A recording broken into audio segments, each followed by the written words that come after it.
Yapadignu Havamahe Nidhi Nandva Nidhi Padignu Havamahe Paso Mama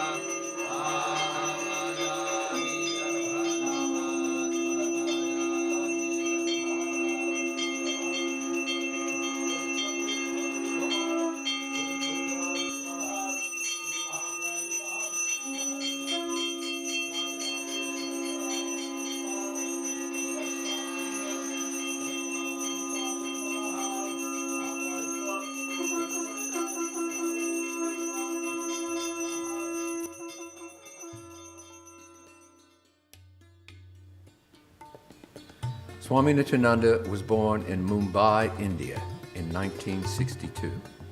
Gurudev Swami Nityananda was raised from birth in an environment of yoga and meditation. His parents were devotees of Bhagawan Nityananda and Baba Muktananda. Gurudev learned the various yogic practices, including meditation and Sanskrit chanting, and studied the philosophies of Vedanta and Kashmir Shaivism. He was trained from childhood by Baba, and in 1981, Baba declared that Swami Nityananda would succeed him to carry on the lineage. In 1987, Swami Nityananda founded Shanti Mandir as a vehicle for continuing his guru's work and subsequently established 3 ashrams. In 1995, at the age of 32, at a traditional ceremony in India, the saints installed him as a Maha Mandaleshwar in recognition of his spiritual attainments.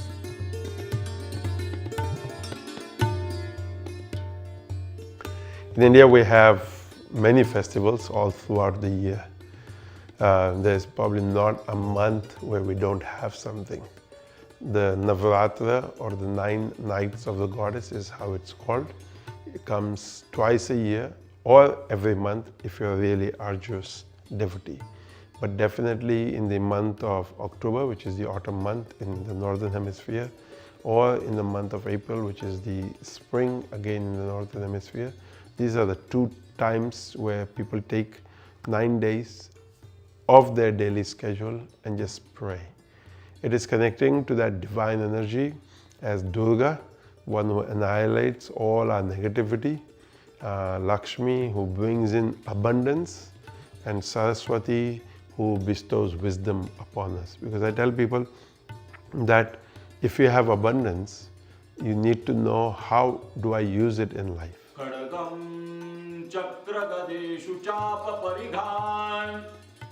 Anant Shastri Laverji was the head priest for Navratri in Shanti Mandir at Walden, New York in the USA. His grandfather, who himself was also a priest, wanted Anant Shastri Laverji to learn the scriptures and rituals. He was encouraged to follow the ancient Vedic tradition. He followed grandfather's wish and became a priest.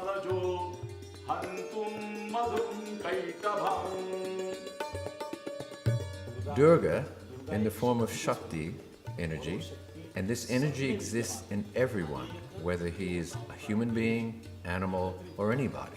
Her manifestation is also like that. If we collectively gather the energy, the power of Shakti is strong. The brightness of innumerable gods gathered, and out of that, the statue which came up was Shakti. Everyone needs energy, and it exists in everyone. It is consciousness in some, and it is little or more in others. By worshiping it, it is enlightened, and we feel the existence of that Shakti in us.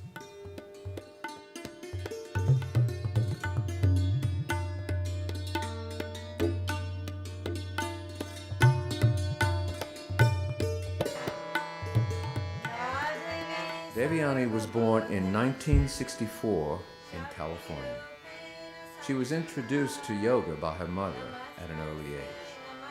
She met her spiritual teacher, Swami Muktananda, in Santa Monica, and she chose to follow the spiritual path after meeting him. She serves Shanti Mandir as vice president. She enjoys meditation, yoga, and singing the divine name.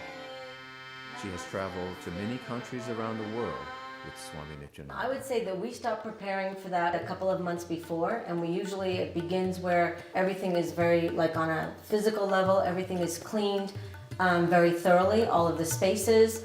All of our promotional material goes out to inviting everybody and making everyone aware of the event. And then usually the main thing that happens is that the Brahmin priest sends us a very long list of all of the items that he requires for performing the ceremony. So once we start to get all of that, we start acquiring all of those things. Some of those items are very known to us, like rice and flowers and things like that. And then some of the other items are very rare items, so it takes us a while to find those items.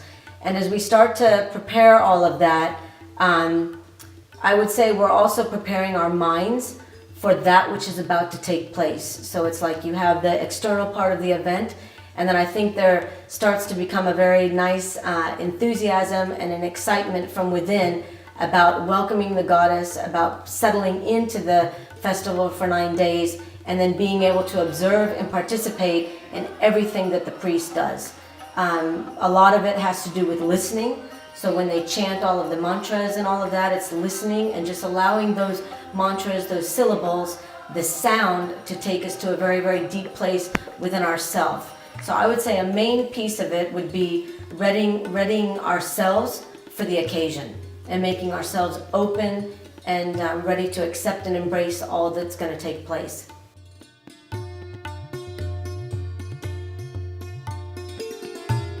In fact, this is not an instrument of earning money. There are 3 parts of this. 1, scriptures. 2, rituals. 3, devotion. Out of these 3 rituals is my subject. I do rituals. In the subject of rituals, we are taught all ceremonies of worship and sacrament which I study. When I go to people for performing worship and sacrament, the amount of the worship done is not fixed. When the worship is concluded and the host is filled with joy and happiness, he offers donations. This is also necessary because everything of the priest depends on this. What amount is to be paid is not fixed. By performing sacrament in the first instant, he, the host, gets joy and becomes happy. With this, his inner happiness also opens, and therefore he gives something to the priest. In the same way, you give in the form of a gift. In other places where the worships, etc., are performed, they get hold of the priest, and they, the host, earn money, and they get the worships done by the priest in the manner they want. If the priest will perform the worship as per the scriptures, then it will take time. He will also need good things to perform the worships, and he also needs good hosts. The priests singing good mantras are also required, and with the effort of all these, good worship is performed. It is performed by sacrament and tradition. But nowadays, this is not seen, but it is definitely seen and practiced in the Shanti Mandir here.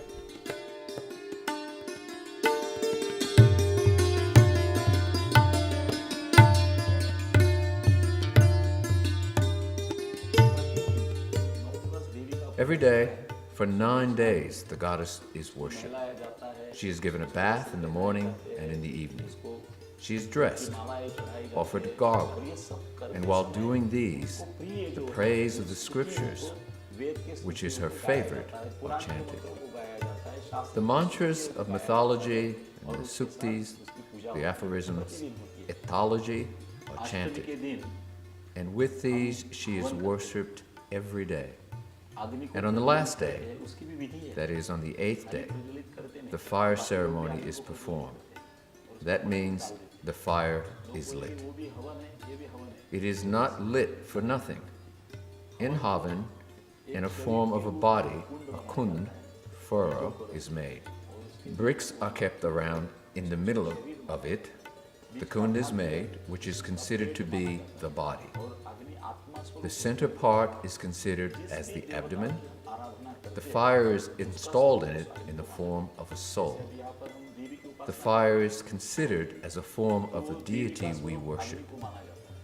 Like we are worshiping the goddess here.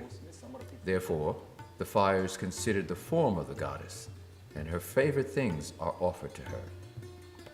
We chant each verse of Saptashati, and by repeating the word Swaha, offering is given. The idea behind this is that the God has created everything, and they have given us everything. Therefore, we offer you your things which are given to us by you, and therefore we also take things from the universe and dedicate it to God.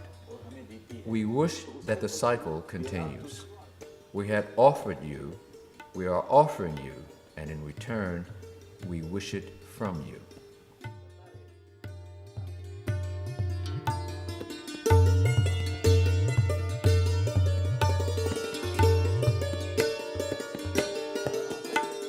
In fact, sacrifice of animals is not mentioned. In Chandipat, at one place, it is written that sacrificing of all animals shall not be given. The word Bali, which means animal, sacrifice of animal. The word animal in Sanskrit means who is tied by Maya or illusion. Pash means illusion. We are also animals. We are also bound by illusion. To remove this illusion, and removing it is called the sacrifice. In fact, as an image of it, we take a pumpkin and we draw it on the negative elements of our body and color it and tell the goddess that we are unable to control this. We say to her, you have the energy to control this, and also you can kill it, and therefore believing it as the image of it, cut it in front of the goddess. Half of it is offered to her with the intention that she controls this, and the other half of it is distributed to negative thoughts which are outside. This is called sacrifice, which is given in all yagnas.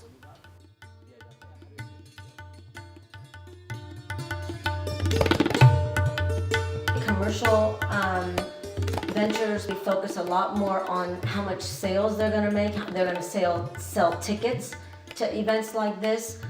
We don't really have anything like that. We've tried to, from the beginning with our organization, keep it very homey and keep it very intimate. So in doing that, most of the people who come to us, we know a lot of the families. There's a history. There's a relationship with all of the families and the community around us for many, many years. But then also with all of the new people who come, I think because it's not overly stated, it's something that's very comfortable. I think people find it very easy to just settle into it and to just kind of allow themselves to become immersed in it. The ancient Indian tradition has it that an ashram, which is a place like this, is open to anyone and everyone. It doesn't matter who you are, where you are from, you are welcome. Because each one of us is a seeker. So a place like this runs by the financial support and encouragement and help from communities all around the world. So we are not really doing this to make money, which is what a commercial organization would do. They would be looking at their accounts and the economy of how do I make more money out of this. But what we are taught as we grow up in an ashram, that you offer this as a service. So people come, there's a temple where they chant, where they meditate, where they pray. We offer them a place to stay, we offer them food, we take care of them in that way. Some people stay with us their whole life. Some people stay for a few days, few weeks, few months. So we have a lot of people who come through. So the idea is to give them love, to give them care. TLC, as they say in the United States, tender loving care. And really, I believe that is what each one of us as living creatures needs, loves, wants, is love.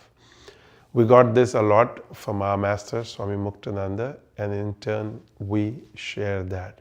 So no matter who comes, they are welcome. Whereas I would say in a commercial organization, they would probably look at many other things versus just offering service. I would say that as an organization, first and foremost, we commit to those 9 days no matter what. If everybody comes, it's a yay. If nobody comes, we're still doing it anyway. So basically when people come, there's a lot of individual ceremonies that they can do with the priest. And so for that we charge a minimal amount. People come, they make donations to it. And a lot of people have grown up with this since childhood.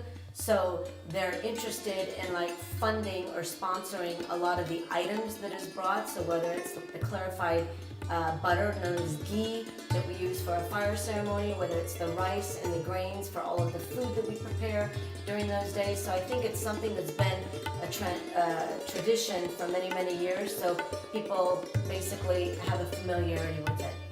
And I've always believed that when you do something good for people, good for humanity, good for the planet, good for the universe, that it always is supported in a beautiful and natural way.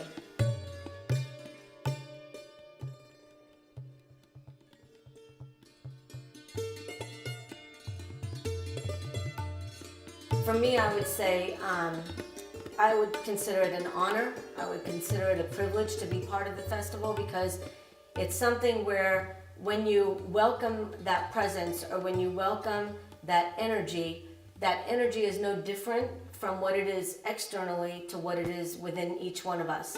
So when we welcome that presence and we create all of the space, we have all the items there so that everything can be supported for those 9 days, it's almost like being able to just then sit and enjoy that which has been created. And we pray that may I always have abundance in my life so I can share. And then may I always be blessed with wisdom so that I know. So there's always light in my life. So Navratri is 9 days that one takes. One, to thank the gods and the goddesses for their existence in our life. And then also, because we are humans, we want more. So people use it, I use it as a time of retreat for 9 days, just to sort of become still, become quiet, and just try and go to a deeper place within myself.